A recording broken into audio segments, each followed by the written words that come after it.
Huh? Here, I got it.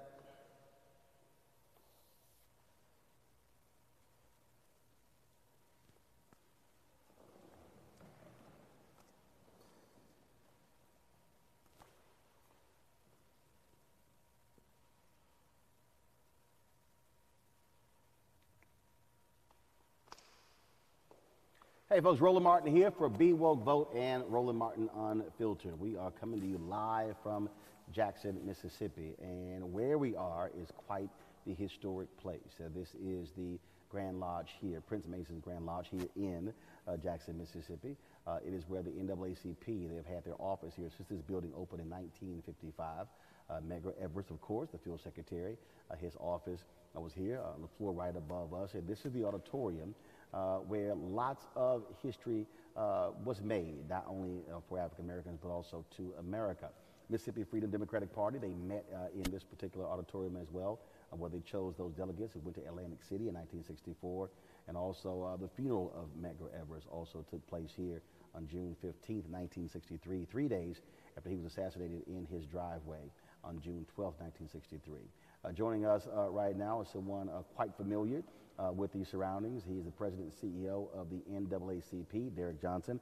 Also, of course, previously was the Mississippi State Conference president. So, man, how's it going? Pretty good. How you doing? Thank you All good. for being here. So before we talk about voting, you know, a whole lot of our history has happened in this place we're in right now.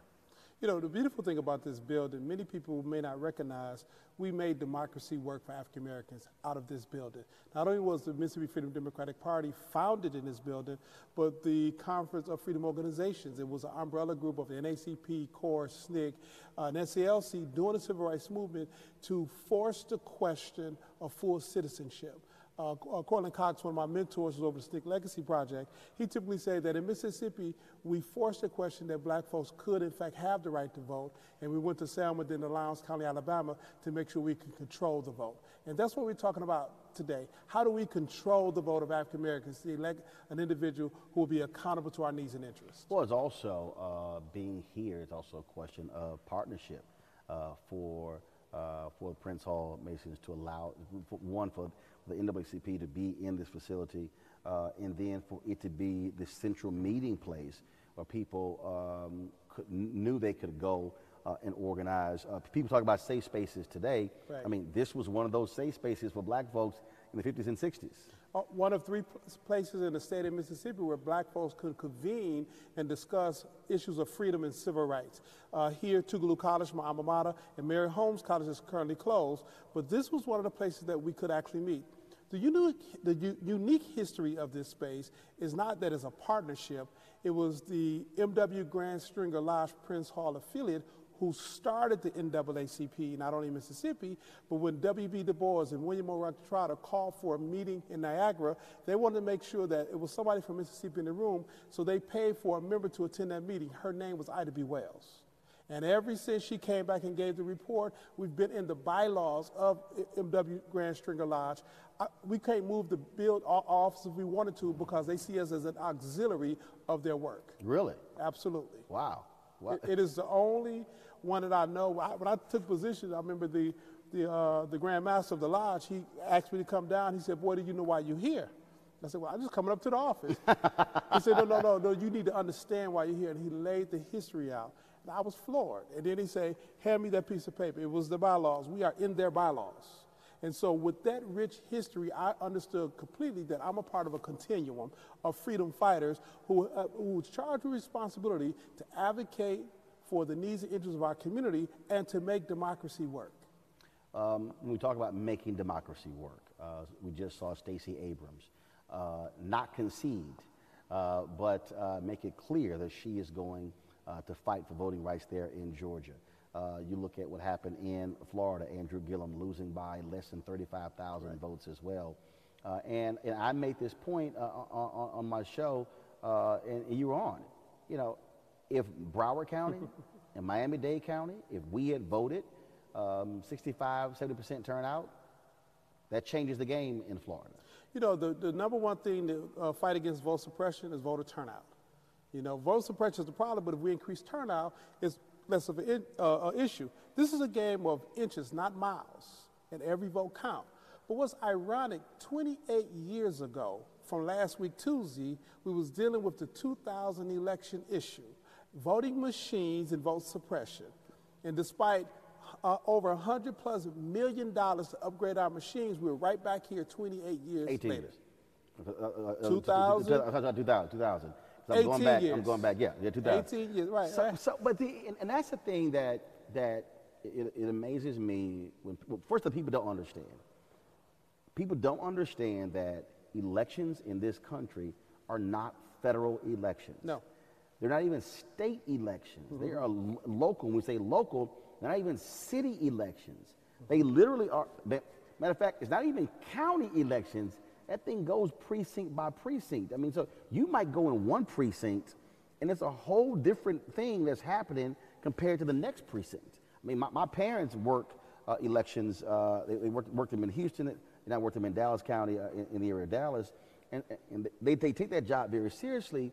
But when you hear these stories of, well, one person over here being told one thing, and another person being told, oh, this person over here being new, and ballots got misplaced, stuff along those lines. I mean, this is the fundamental problem I think still facing us, and it makes no sense to me. Not at all. You know, on election night, I was in Atlanta. We filed 3 lawsuits on election night because of the administration of the election procedure for specific precincts. We need a federal election system. In fact, our election system should be a matter of national security, and that's why Congressman Thompson will be coming forth with a bill Benny Thompson. to make sure that it is a matter of national security. When we have a foreign nation tampering with our elections, when we have inconsistent voting machines, when we have a company like Diebold, who's nothing more than a tool of the conservative movement to manipulate outcomes, there's no way to have accountable access to whether or not your vote as you cast it represent the integrity of your interests. All those things are important to address in order for us to have a functioning democracy. One of the things that also I think when you talk about getting people to understand, so obviously filing those lawsuits, making sure the machines work, making sure people are properly trained. But I also think that what we have to do is connect these dots for people who really don't understand. I was, earlier I went to the home of Medgar and Merle Evers, and I'm driving, and I know I hit at least about 30 potholes. That's all? Right. And the thing is, what people don't understand is, so somebody may go, oh man, okay, complaining about a pothole. Well, the question is that a city? That's right. Is it a county? Who's responsible for it? People not understanding that when you think about the census, that has a direct impact on dollars that are then appropriated to states and counties for things like roads. I mean, we can go down the line, and so I can go through every, in fact, there was one I was driving and I went over a speed bump. Well, first of all, you just can't put a speed bump on a city street. That's right. Some politician, some bureaucrat had to approve that speed bump on that street. And so I think in many ways it's trying to connect the dots of people to understand that you may think that you're living off the grid as if your life isn't impacted by politics. That is nonsensical. The air we breathe is a result of public policy consideration to make sure it's fresh air or air that will poison us. Everything we do. You know, you talk about the census. That's our next project, NAACP. That was an argument, and many of us talk about the 3/5 debate. That wasn't about whether or not we were human or not. That was about whether or not the federal appropriation would follow the individuals after the count would take place. And the deal was cut for northern states and southern states. The northern states said, we're not going to give you money for individuals you consider property, but you want to count as people. The southern states, well, we're not going to pass this set of legislation. Compromise. Well, if you count them as 3/5, not a whole person, and give us 3/5 of the money per person, then that's a deal. They cut the deal. It wasn't about people. It wasn't about values. It was about money. In a democracy, our vote is our currency. And that currency needs to be leveraged collectively to ensure that our streets are paved, to make sure that our tax dollars are serving our interests, but most importantly for African Americans, to make sure we are owners of government and not victims of government. And you can only own government if you participate and leverage your vote. There's a runoff, obviously, here in Mississippi, November 27th. Mike SP is running against, of course, incumbent Cindy Hyde-Smith. You've been quite vocal. You don't endorse candidates, but you do blast those who say some crazy stuff that impacts black folks. And when you have this incumbent Republican senator lauding someone who endorsed her, talking about public hanging, and then, of course, then to hear her joke about voter suppression, that quite troubling for somebody who's supposed to be representing all Mississippi residents. You know, I'm a graduate of Tougaloo College, and I'm a proud graduate of Tougaloo College. The motto of that school is where history meets the future. And what we are witnessing is the history of a demagogue and racial hate germinating from the White House. That the public policy in the South, as it is in many parts of the country, is dictated by race, religion, or region. You put a racial conversation in front of a policy opportunity, white folks will pick the race argument over the policy opportunity for them every time. You put red meat out there to generate your base to turn out to vote, they go for it every time. I've always said, working class whites are the most brainwashed people in this country, not African Americans. Oh, hold on, but they swear we're on the plantation. That's the language they always use. You know, I hear that nonsense, but I see the reality. You know, think about 2005, 6, and 7. The argument was, let's privatize Social Security. And you had all of these conservatives rushing behind that. Had we privatized Social Security, many of those same white individuals would have been devastated after the 2008 stock market crash because of the housing market debacle. They would say, well, we need a free market. Well, that free market also created the banking crisis we've seen during that time. Mm-hmm. But you put a racial argument in front of them, you put a moral, religious argument, same-sex or women's rights to choose, they vote against their interests in lieu of the bait-and-switch game that's in front of him. That's what Cindy Hyde-Smith is doing, and that is reprehensible. And for us, as African Americans, we must right-size the conversation, push through the noise, and turn out the vote so she couldn't get in office. Not that I'm endorsing anybody, but that behavior we completely fight against. And look, what a lot of people don't understand, and I've covered this in numerous times, we're in Mississippi. If you're the senior senator from Mississippi, you get to sit at the desk of Jefferson Davis. Absolutely. Who I call the greatest domestic terrorist in American history. That was voted upon by the U.S. Senate, passed 98-0, I believe. When you go to a statuary hall in Congress, you are saluting two Confederates, those particular statues. And you know, people really don't understand how deeply rooted this stuff is in this state, in the psyche of people, and of course, you know, in a state where you have the Confederate emblem that is on the state flag. The last state of the Union that's still bearing the Confederate emblem, but you know, they say the South will rise again, but it's going to be red, black, and green and with a black fist. Because that's what's about to happen. You've seen it in Georgia. You've seen it in Florida. You've seen Beto O'Rourke do something completely unexpected in Texas. You've seen the possibility in North Carolina with my colleague, Dr. Barber. You're going to see it here as well. Because at the end of the day, for those people who profess to be Christians but act unchristian-like, they have hell to pay when things change, and things are changing much faster than people recognize. And and you see it with all the venom that they're using to try to hold on as long as they can. But change is happening extremely fast. I'm obviously wearing a Black Voters Matter shirt from, of course, organization founded by Latasha Brown and Cliff Albright. And of course, they were on the campus of Texas Southern University in Houston. And so, of course, the students there made this color, which is perfect because it matches my Texas A&M color. So, you know, it works. But how do we do with mindset? I was texting a few people, black folks who live here, and they said, Mike Espy has no shot.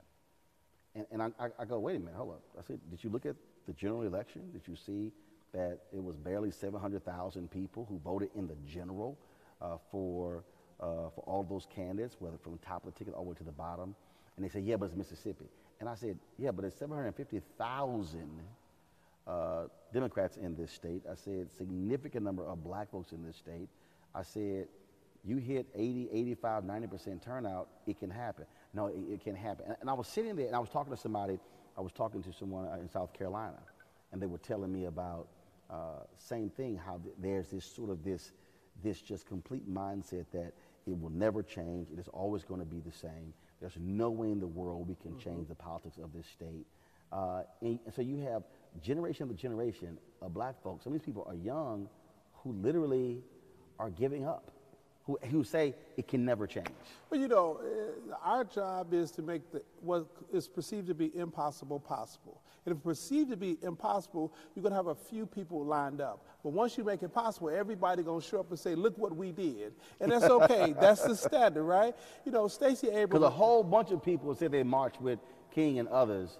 And I'm like, if that many people marched, they wouldn't have had enough room. They wouldn't have enough room, right? Stacey Abrams, a native of Mississippi. Last year, I heard people, black and white, say there's no way for her to do this.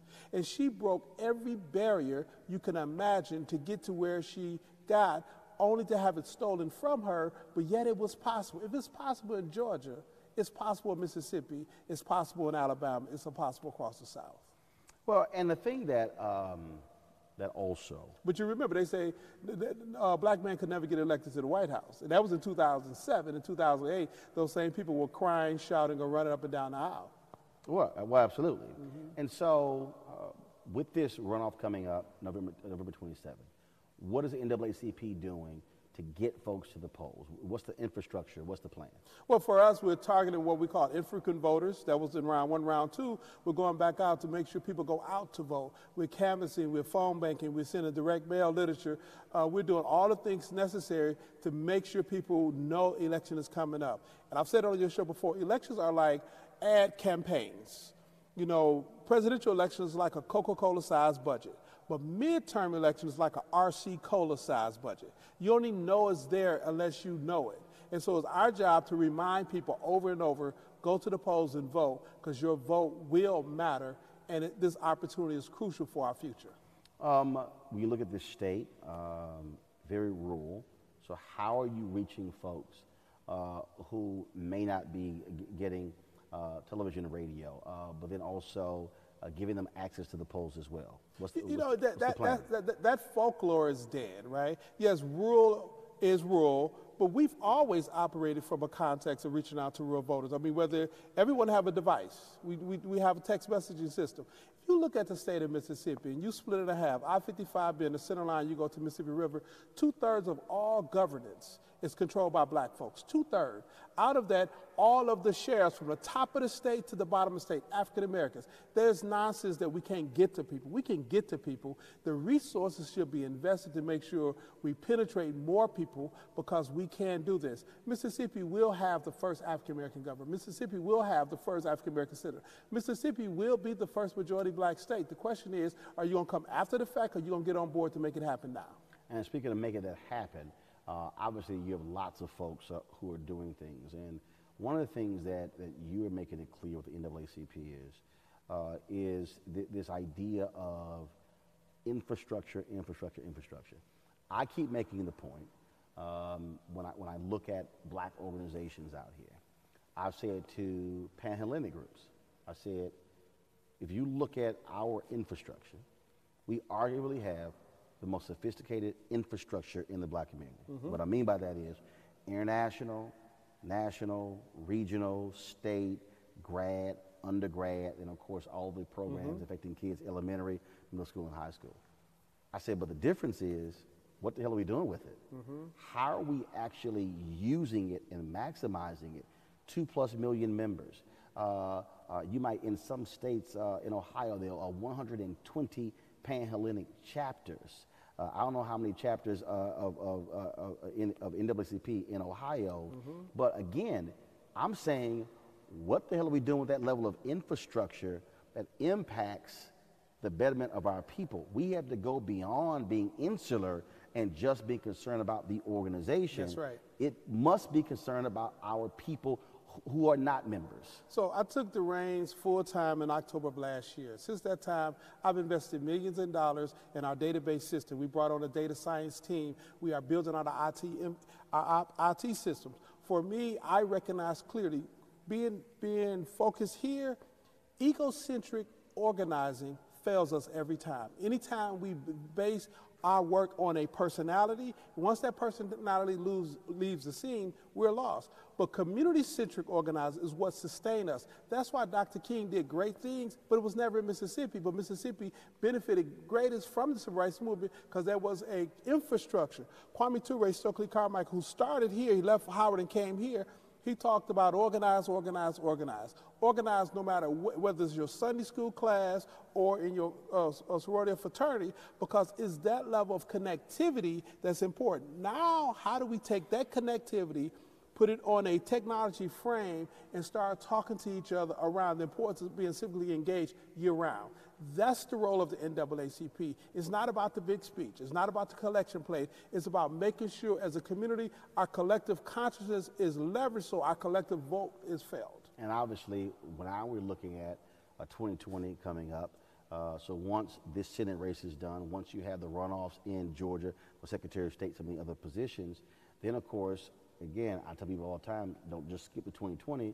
You're going to have local elections taking place in 2019, school board races, city council races as well. But really, to me, having an extremely strong game plan, infrastructure in place for 2020 that's also organized, that not just, well, you doing your thing and you doing your thing and you doing your thing, well, hey, can I get a check over here to cover this? No, no, no. What actually is working? So next year for us is all about the census. Hard to count areas, making sure there's an accurate count. We have too many jurisdictions that's majority African American that if it's under count, they'll be robbed of the federal appropriations to maintain the roads and the bridges, like the city of Jackson. So the very same areas we targeted for this year elections, and when we do the mapping overlay, and we brought in a GIS operator, hard to count areas in our communities, we're going to have canvassers going out to make sure people fill out their census forms. That is a part of the infrastructure. Civic engagement is not just about electing someone to office. It's about making sure we have an agenda to communicate with that person. It's making sure that we're punching the lever at all levels of opportunity so people can understand that they're owners of government, not victims of government. And for NAACP, under my tenure, the next 5 years, there are benchmark opportunities. Midterm election we just completed, the census, go to presidential and redistricting back to midterm elections. That's the next 5 years of engagement for the NAACP. So there's somebody sitting out there, they're young, they're middle-aged, they're old, and they're saying, all right, this runoff is 8 days away. You know what, I really got better things to do. Make the argument to them why they can't sit it out. But you add it up. If you are in school, what about your student loans? We got to deal with the student loan debt crisis that's looming. The housing crisis is half the size of the student loan crisis that's about to hit you. If you're driving a car and you hit a pothole, you got to get that tire fixed. You shouldn't have to, because if your tax dollars were leveraged properly, there would be a pothole.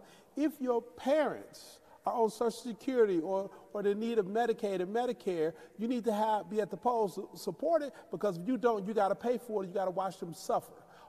Everything you can think of, from the water we drink, Flint, Michigan, to the air we breathe, to the schools our kids go to, all impacted by this and all of the elections. Can't afford to sit it out. Can't afford to sit any of these elections out. All right, then. Derrick Johnson, always good to chat with you. Folks, what's about to happen is, one, this conversation will be done, but we're actually going to go upstairs and actually get a tour of the office there, office where, of course, Mayor Evers did his work as field secretary for the NAACP. Also, we got a few interviews taking place a little bit later. And so we want you to hopefully, first of all, hope you're enjoying this, but not only that, providing you a perspective that nobody else is giving you. It's one thing, I think, to talk about these things sitting in D.C. or New York or some other place, but it's different to actually be on the ground, talk with people, getting an understanding of what's happening. Also, I'm going to be visiting the SP campaign office, talking with his campaign manager. I think we'll also be, while we're here, talk to Pastor Jerry Young, who runs the National Baptist Convention USA, getting his thoughts and perspective. He's right here in Jackson, Mississippi as well. Tomorrow, you're going to have actually a big prayer rally at 11 a.m. that we're going to be carrying live as well, so you don't want to miss that. And then we got some other great things planned as well tomorrow. Plus, don't forget, 6 p.m. Eastern, we'll be broadcasting Roland Martin Unfiltered here as well. So for all the folks at Be Woke Vote, Roland Martin Unfiltered, we're about to end this conversation, and we'll be coming back live in just a little bit. You guys take care. Holla.